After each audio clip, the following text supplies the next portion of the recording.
Around 80% Indian protein में deficient है। शहरों में रहने वाले अराउंड 73% पॉपुलेशन में प्रोटीन की डिफिशियंसी देखने को मिलती है। सिर्फ एडल्ट्स में ही नहीं, बच्चों में भी प्रोटीन की डिफिशियंसी बहुत प्रोमिनेंट है। इसका नतीजा ये होता है कि प्रोटीन की डिफिशियंसी की वजह से बच्चों में प्रॉपर ग्रोथ देखने को नहीं मिलती। प्रोटीन डिफिशियंसी ये एक एपिडेमिक है जिसे सब लोग इग्नोर कर रहे हैं। और वैसे में कुछ सेलिब्रिटीज़, कुछ इन्फ्लुएंसर्स का ये कहना है कि अगर घोड़ा अपनी प्रोटीन की रिक्वायरमेंट घास फूस से कंप्लीट कर सकता है तो हम ह्यूमंस को क्यों हाई क्वालिटी प्रोटीन्स जैसे चिकन्स, एग्स या फिर फिश पे अपनी प्रोटीन की रिक्वायरमेंट को कंप्लीट करने के लिए डिपेंडेंट रहना पड़ता है। क्यों हम क्वालिटी प्रोटीन्स पे, प्रोटीन सप्लीमेंट्स पे इतना ज़्यादा खर्चा करते हैं? क्यों हम घोड़े की तरह घास फूस खाकर अपनी प्रोटीन की रिक्वायरमेंट कंप्लीट नहीं कर सकते? और इफ़ेक्टिव मसल बिल्डिंग के लिए हमें क्यों क्वालिटी प्रोटीन्स पे डिपेंडेंट रहना चाहिए या फिर क्वालिटी प्रोटीन्स को हमारे डाइट में इंक्लूड करना चाहिए, जानते हैं इस वीडियो में। घोड़े को कभी प्रोटीन के सप्लीमेंट्स लेते देखे आपने? वे प्रोटीन हो, पी प्रोटीन हो, प्लांट बेस्ड प्रोटीन हो, दही हो, अंडे हो, कुछ नहीं। क्या खाता है घोड़ा? चना खाता है, घास खाता है, और जो हॉर्स ग्राम है जिसको नाम ही दिया है उसका, कुलित जिसको बोलते हैं, हुलगा जिसको बोलते हैं, वो खाता है। हमारे बॉडी को प्रोटीन की एक्चुअल में ज़रूरत है।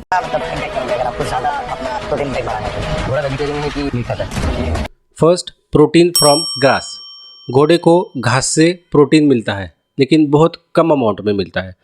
ग्रास में अराउंड 3 to 10% प्रोटीन होता है, डिपेंडिंग ऑन वो किस टाइप का घास है या फिर उस ग्रास की क्वालिटी कैसी है। सो 3 to 10% प्रोटीन, ये दिखने में तो बहुत कम आंकड़ा है, लेकिन घोड़ा हमारी तरह दिन में 2 या 3 मील्स नहीं लेता। वो दिन भर घास खाते रहता है, जिसकी वजह से वो दिन भर में अराउंड 15 to 20 kg तक घास खाता है। इस तरह घास से घोड़े को कुछ अमाउंट में प्रोटीन मिलता है, लेकिन जो मेन मैकेनिज्म होता है जिससे घोड़े को प्रोटीन मिलता है वो होता है उसकी डाइजेस्टिव सिस्टम में। Second, microbial protein.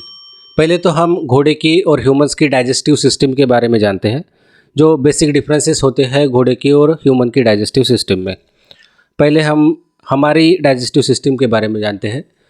तो जो भी हम फूड खाते हैं वो हमारे माउथ से हमारे इसोफेगस में यानी फूड पाइप में चला जाता है, वहाँ से वो स्टमक में जाता है। स्टमक में कुछ देर रहने के बाद वो स्मॉल इंटेस्टाइन में चला जाता है और स्मॉल इंटेस्टाइन से फिर लार्ज इंटेस्टाइन में। हमारे most of the nutrients intestine में एब्सॉर्ब होते हैं। ऑन दी अदर हैंड, अगर हम बात करते हैं हॉर्स की, तो हॉर्स एक नॉन रूमिनेंट हर्बीवोर है। हॉर्स की डाइजेस्टिव सिस्टम कुछ हद तक हमारे जैसी ही है। हमारे स्मॉल इंटेस्टाइन और लार्ज इंटेस्टाइन के बीच में एक स्मॉल स्ट्रक्चर होता है जो लार्ज इंटेस्टाइन का स्टार्टिंग पार्ट भी होता है, जिसे सिकम कहते हैं। ह्यूमंस में सिकम छोटा होता है, लेकिन हॉर्स में उसकी लेंथ अराउंड 4 फीट तक होती है। तो जो भी फूड मटेरियल स्मॉल इंटेस्टाइन से लार्ज इंटेस्टाइन में जाता है वो सिकम के थ्रू जाता है। तो घोड़े में वो फूड सिकम में 6 से 7 घंटे के लिए रहता है और उसके बाद में लार्ज इंटेस्टाइन में जाता है। घोड़े के सिकम में बैक्टीरिया, फंजाई जैसे माइक्रो ऑर्गेनिजम्स प्रेजेंट होते हैं जो प्लांट मटेरियल में प्रेजेंट फाइबर्स, स्पेशली सेल्यूलोज को ब्रेक डाउन करते हैं। उस सेल्यूलोज को ब्रेक डाउन करके वो फैटी एसिड्स और अमाइनो एसिड्स में कन्वर्ट करते हैं। इस प्रोसेस को फर्मेंटेशन कहा जाता है, जबकि ये प्रोसेस डाइजेस्टिव सिस्टम के एंड पार्ट में होता है। इसे हाइंड गट फर्मेंटेशन कहते हैं। फर्मेंटेशन ये एक मेटाबॉलिक प्रोसेस है जिसमें फैटी एसिड्स और माइक्रोबियल प्रोटीन्स तैयार होते हैं। फैटी एसिड्स को घोड़ा अपनी एनर्जी के लिए यूज करता है और माइक्रोबियल प्रोटीन्स को एब्सॉर्ब करता है, और इस तरह कुछ हद तक घोड़ा अपनी प्रोटीन की रिक्वायरमेंट को कंप्लीट करता है। ऑन दी अदर हैंड, हमारा सिकम घोड़े की तरह एफिशिएंट नहीं होता। हमारे सिकम में फर्मेंटेशन का प्रोसेस नहीं होता। हमारा सिकम सेल्यूलोज को ना ही डाइजेस्ट करता है ना ही एब्सॉर्ब करता है, तो फिर माइक्रोबियल प्रोटीन्स तैयार होने का सवाल ही नहीं होता। इसीलिए हमें हमारी प्रोटीन की रिक्वायरमेंट को कंप्लीट करने के लिए हाई क्वालिटी प्रोटीन सोर्सेज पे डिपेंडेंट रहना पड़ता है। अनदर थिंग, मसल बिल्डिंग के लिए हमें इसेंशियल अमाइनो एसिड्स की ज़रूरत होती है। इसेंशियल अमाइनो एसिड्स वो अमाइनो एसिड्स होते हैं जो हमारी बॉडी खुद से तैयार नहीं करती, और वो इसेंशियली हमें फूड से ही लेने पड़ते हैं।